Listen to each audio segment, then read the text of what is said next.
February 27th, 1760, a bloody battle occurred at Fort Dobbs near Statesville. Which is where we find our Tar Heel traveler tonight. Scott Mason takes us back almost 300 years.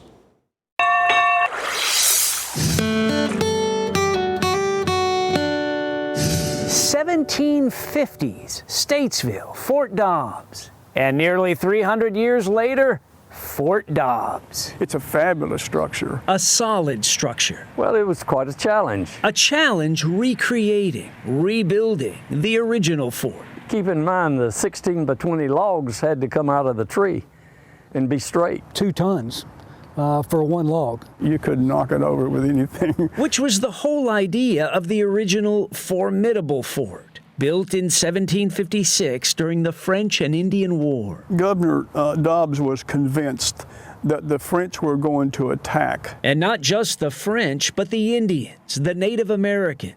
We know Fort Dobbs itself is actually surrounded on the evening of February 27th, 1760, by about 60 Cherokee warriors. There's actually a nighttime battle here as the fort is assaulted from all directions. There were 300 gun port holes, 100 on each floor, so you could fire 300 muskets. Simultaneously. Plus perhaps as many as 12 cannons that could be fired from this facility. The walls.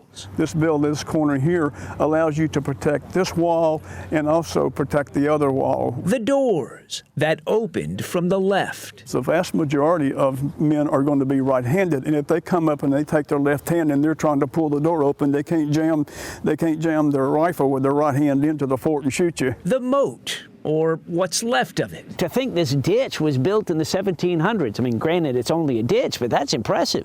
It is, everything is in its original position. Basically, when the war is over, the fort is abandoned, and the wooden building is left here to rot. And for 2 centuries, there's nothing here but an empty field.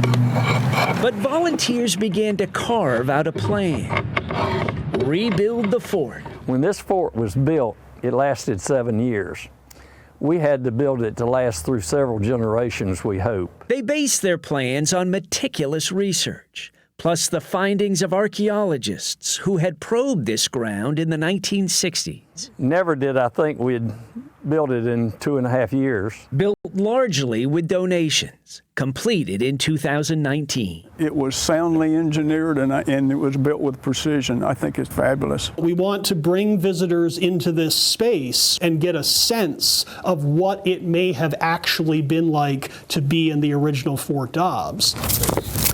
It's history, and it keeps history alive.